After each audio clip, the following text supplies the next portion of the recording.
মা, তোমার একটা কথা কইতে চাইছিলাম, কিছু মনে করো না কিন্তু। তুই আমার ছেলে, একটা কেন, দরকার হইলে 100 কথা বলবি, আমি তোর কথা কিচ্ছু মনে করব না। কি বলবি বইলা ফেলা। আমি তো সারাক্ষণ কাজে ব্যস্ত থাকি, বোর ভালো মন্দর খোঁজখবর তো রাখতে পারি না। তুমি একটু ওর দিকে খেয়াল রাখো। বাজান, এই কথাটা কইতে তোর আমতা আমতা করন লাগে। আমি তোর মানা, আমার কাছে মন খুললা কথা কইতে না পারলে কার কাছে বলবি ক? তারপরে তো তুমি আবার কি মনে করো? ছোটকালে তুই আমারে কত জ্বালাইছস, ঘন্টায় 100টা প্রশ্ন করতি, তারপরেও কোনোদিন আমি বিরক্ত হই নাই। আর ময়না হইছে আমার একটা মাত্র ছেলের বউ, ওর আমি দেখে শুনে না রাখলে কে রাখবো? মা, তোমার কথা শুনা স্বস্তি পাইলাম। যেখানে থাকি না কেন, নিশ্চিন্তে থাকতে পারবো। তুমি সারাক্ষণ কাজে ব্যস্ত থাকো, কবে ফ্রি হইবা, কবে আমারে ঘুরতে নিয়ে যাইবা, কিছু তো বললা না। বউ, আর কয়টা দিন ধৈর্য ধরো, আগে টাকাগুলো পাইয়া নেই, তারপর তোমাকে ঘুরতে নিয়ে যাব। তুমি কি সত্যি কইতাছ আমারে তাইলে ঘুরতে নিয়ে যাইবা? আমার যে কি খুশি লাগতাছে তোমারে বুঝাইতে পারবো না। যেদিন তোমারে নিয়ে ঘুরতে যাব তার আগে তোমার জন্য একটা শাড়ি নিয়ে আসব। কি এবার খুশি তো? শুধু খুশি হই নাই, ভীষণ খুশি হইছি। জানি না কপালে এত খুশি সইব কি না। আর খুশির খবর দিতে হইব না, এবার খাইতে আসো। চাষি গো চাষি, সর্বনাশ তো হইয়া গেছে। আক্তার রে আকবর আলী ধরে নিয়ে গেছে, তোমারে কইছে তাড়াতাড়ি যাইতা। তুই আমারে কি শোনাইছস? আমার আক্তার কি করছে? আমি কিচ্ছু জানি না, তো এটুকু শুনছি আক্তারের গাড়ির সাথে আকবর মিয়ার গাড়ি নাকি লাগছে। ওই গাড়ির ক্ষতিপূরণ না দিতে পারলে পুলিশে দিয়া দিব। গাড়ির কি এমন ক্ষতি হইল যে পুলিশে দিয়া দিতে হইব? আকবর মিয়ার তো আবার টাকার জোর আছে, টাকার জোরে কত কি করতে পারে। আমার ঘরে একটা টাকাও নাই, জরিমানার টাকা আমি কই থেকে দিব? চাষি গো চাষি, ইমরান ভাইয়ে খবর দিয়া গেছে, তাড়াতাড়ি কইরা 50,000 টাকা নিয়ে যাইতা, নইলে আক্তার ভাইয়েরে পুলিশে দিয়া দিব। আকবর মিয়ার অত্যাচারের একদিন ঠিকও পতন হইব, কিন্তু আক্তার রে ওর হাত থেকে কেমনে বাঁচাবো? এত টাকা কই পাবো আমি? চাষি চলেন আকবর মিয়ার কাছ থেকে সময় নিয়া ওরে আগে ছাড়াইয়া আনি, তারপর কোনো না কোনোভাবে টাকা শোধ করে দিব। মা, আপনার চেহারা এমন লাগতাছে কেন? আপনার ছেলেরে দেখতেছি না যে।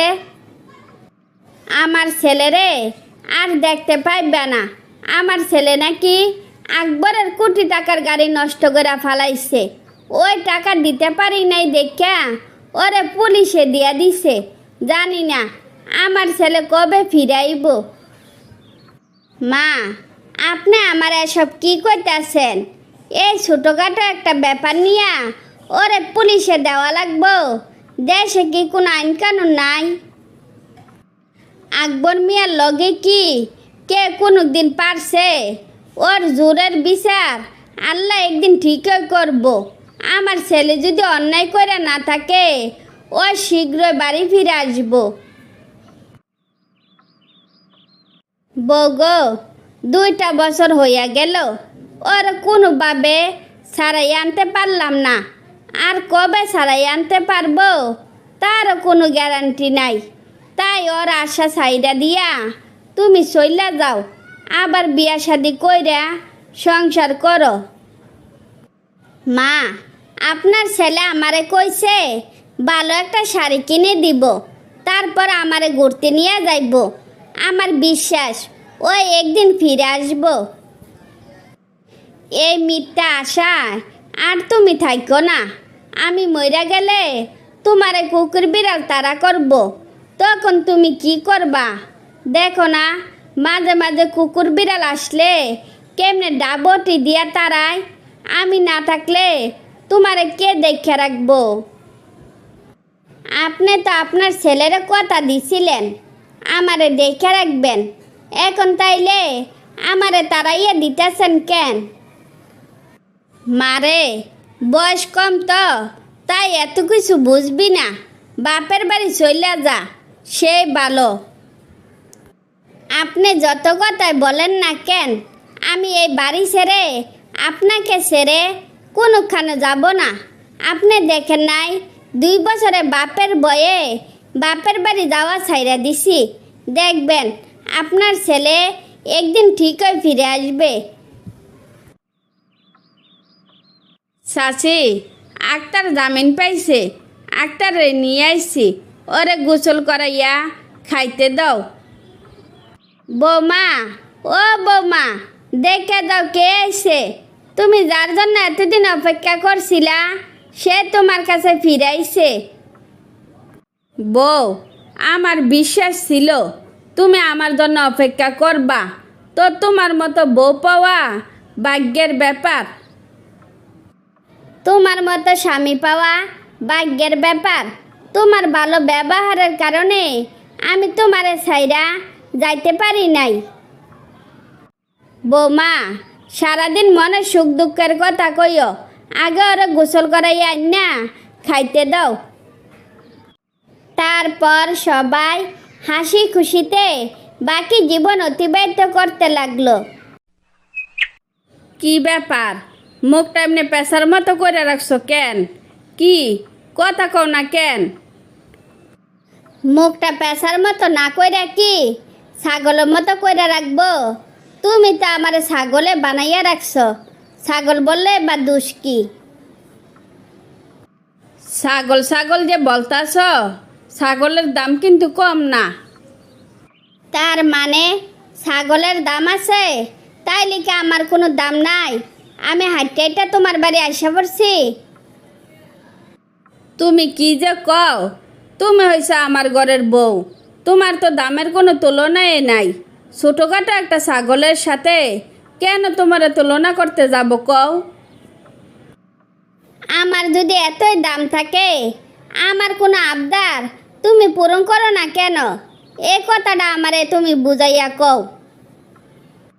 আরে বোকা, আশেপাশে সবাই দেখো তো, তোমার সাথে ভালো করে খায়ও না, ভালো করে পড়ো না, তারপরে বারবার বলো আমি তোমার কোনো আবদার পূরণ করি না। তোমার তো টাকা পয়সার কোনো অভাব নাই, তাইলে তুমি আমার যে কোনো আবদার পূরণ করবা না কেন? তোমার কি আরো 10টা বউ আছে নাকি যে টাকা পয়সা তুমি তার পেছনে উড়াইবা? এক বোর জ্বালায় বাসি না, বোর জ্বালায় জ্বলতে জ্বলতে অতিষ্ঠ হইয়া গেছি। আর 10 বউ যদি আমার থাকতো, তাইলে এতক্ষণে আমি কই যে থাকতাম নিজেও জানতাম না। শোনো, তুমি এখন এই বাড়ি থেকে বের হইবা। তুমি বলো আমার চোখের সামনে আসবা না, আসলে কিন্তু তোমার খবর আছে। আরে কি আজব তো, আমার বাড়ি আমার ঘর, আমারে হুকুম করে বাড়ি থেকে চলে যাইতাম। কোন দুনিয়া তাইলাম রে, নিজেও বুঝি না। কি ব্যাপার ভাবি, কার সাথে এমনি বক বক করতাছ? তোমার আবার কি হইল? এই বাড়িতে আছে তো একজন, হেরে ছাড়া আর কার সাথে বক বক করব? আমিও তো সেই কথাই বলছি, কিন্তু আশেপাশে তো তেমন কাউরে দেখতেছি না। তোর ভাই কি বাড়িতে নাই? আমি কি তাইলে এতক্ষণ নিজে নিজে খালি বাড়িতে বক বক করছিলাম? হায় আল্লাহ, আমার কথা তাইলে বিফলে গেল।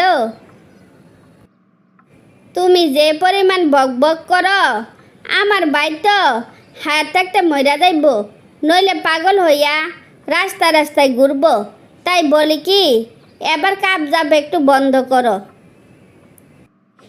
আমি কি আর সাথে সাথে কাবজাব করি? তুই কি জানস তোর ভাই যে বড় হিসাবি, কোনো কিছু চাইলে সহজে আমারে দিতে চায় না। চাওয়া মাত্র দিয়া দিলে তো ওনার আর দুইশের কথা শুনতে হইব না। সেই কথা সে বুঝে না কেন? এই কথা বুঝি ভাই যেহেতু এত হিসাবি, তুমি একটু মানাইয়া নিতে পারো না? নিজের একটু মানাইয়া নাও, তাইলে আর এত কাবজাব করা লাগবো না। এখন মাথাটা একটু ঠান্ডা করে ঘুমাও। নান্টু ভাই, অপু ভাইয়ের বউ কইছে তুমি একটু দেখা করতা, তোমার সাথে নাকি জরুরি কথা আছে। এতক্ষণ তো আমি তোরে খুঁজছিলাম। পুষ্পা বলছে পুষ্পার সাথে জরুরি দেখা করতি, তোরে নিয়ে নাকি বিরিয়ানি খাইব। ঠিক আছে, তুমি তাড়াতাড়ি কইরা যাও, আমি সময় করে পুষ্পার সাথে দেখা করব। এখন তাইলে আমি যাই। ভাবি, তুমি নাকি আমারে খবর দিছিলা, কি কোনো কাজ করে দিতে হইব নাকি? তেমন কোনো কাজ না, আমারে তুই আমার বাপের বাড়িতে দিয়ে আসবি, তোর ভাই যেন জানতে না পারে আমি কার সাথে গেছি। এই ভাবি, তোমার মাথা কি ঠিক আছে?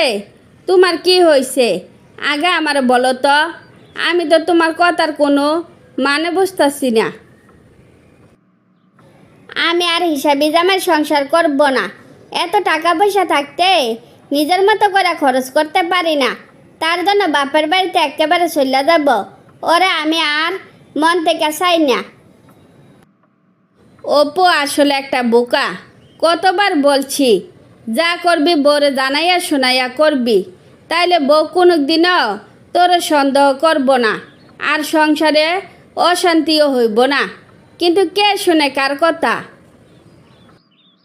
তোর ভাই আবার কি কাজ করে যেটা আমি জানি না, ও কারণে সন্দেহ করি।